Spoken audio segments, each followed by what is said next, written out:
Voni's Kitchen. Hi, tonight I'm going to be showing you how to make roasted vegetables. So the first thing I've got is a bag of carrots. You can get little baby carrots or you can use the big carrots. And I chop them up to this size approximately. They don't have to be chopped up real tiny. The next thing I'm going to add are some mushrooms.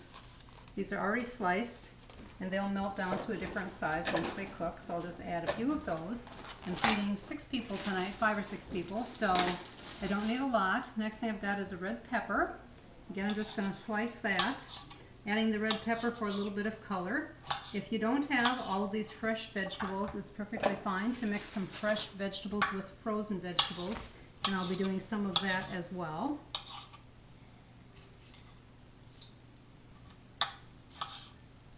And all these things will cook down as they roast in the oven. I have a couple of sticks of celery, and I'll just take off the ends here that look a little bit icky. I've already washed them, so be sure that you wash all the vegetables before you put them in. This will probably feed a lot more than 6 people. I like making extra because then my husband and I take it to work the next day and we can have roasted veggies for our lunches.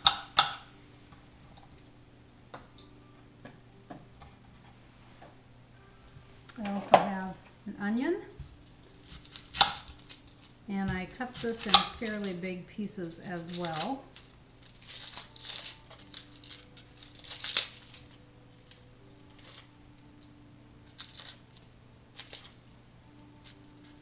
And I won't be crying because it's not that strong of an onion. You can use purple onions if you want to, as well as using white. Just whatever I have on hand is what I throw in there. And you can see I didn't cut it up very small, kind of big hunks. All of these seem to shrivel up a little bit as they bake. We're baking at a temperature of 400 degrees for about 20 minutes. This is a sweet potato. I've already one sweet potato peeled, and we'll just use this one for tonight's recipe.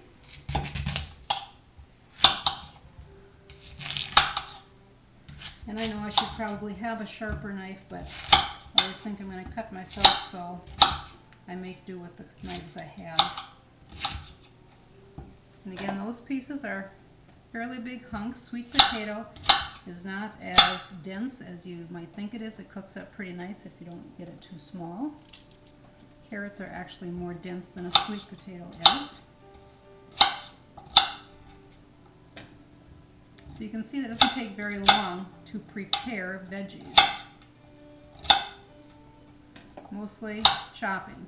I don't put them in the food processor because the food processor would chop them too fine.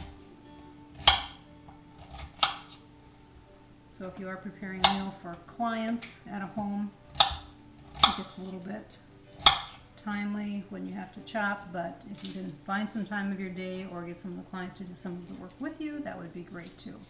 Okay, then what I'm going to do is add olive oil and a few spices and stir it up, but before I do that, I want a little more variety than what I have here. So what are some other things I could use? Anything you can find in the freezer for frozen vegetables to add color. I usually put broccoli in. This is a bag of broccoli and cauliflower. It's still frozen, but as they cook, they're going to do just fine going from a frozen state. So you don't have to thaw them first. Just go ahead and put them in frozen. Mix it all up, and then I just do a couple times around with olive oil. Again, I'm really not a measuring person. I just put that a couple times around. And I'll throw on a little bit of garlic powder. And then I want to have more seasoning, so I have garlic and herb, the Mrs. Dash seasoning that you've seen before. Put that on. This is going to add a little more color, and this is the McCormick seasoning with basil and garlic.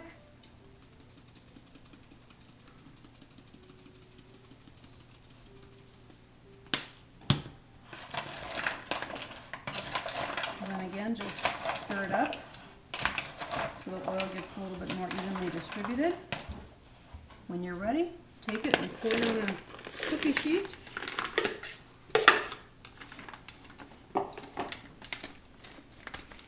If you think that might need a little bit more flavor, you can just grab one of your seasonings and do a little sprinkling on top. Again, this is cooking with no sodium, so it doesn't have any salt. It doesn't have pepper. If you wanted to add pepper, you could, but you don't need to. I could have put in cloves of garlic. I chose to just use the powdered garlic because a lot of people aren't going to be ready to chop up or maybe have the raw garlic available. So again, you can just use the ground garlic and it works just fine.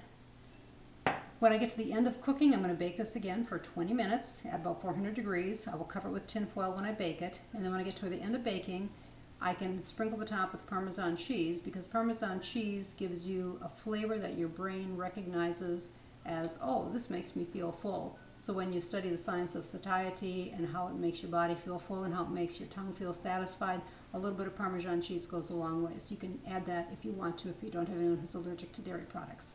Thank you.